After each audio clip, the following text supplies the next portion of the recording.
ఆ చందనోదకంతో శివలింగానికి అభిషేకం చేస్తే దాని చేత పరమశివుడు విశేషంగా అనుగ్రహిస్తాడు.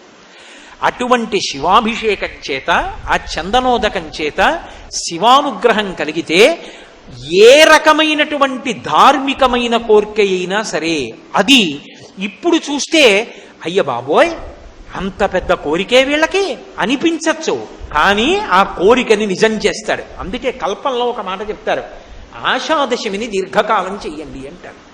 జ్ఞాపకం పెట్టుకొని వరలక్ష్మీ వ్రతం ప్రతి సంవత్సరం ఎలా చేస్తారో ఆషాదశమి నాడు పురుషుడు శివాలయంలో చందనోదకంతో అభిషేకం చెయ్యాలి.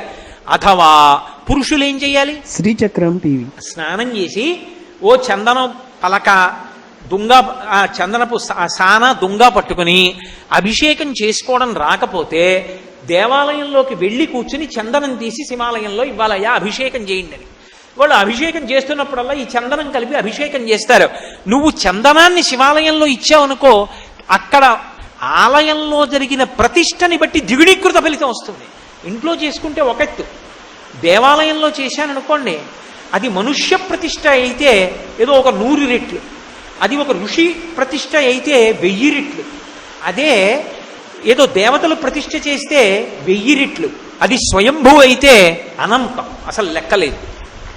కాబట్టి చాలా తేలికగా జీవితంలో తరించి లక్ష్మీ కటాక్షాన్ని కల్పించగలిగినటువంటి పూజలన్నీ కూడా శ్రావణ మాసంలోనే నడుస్తాయి.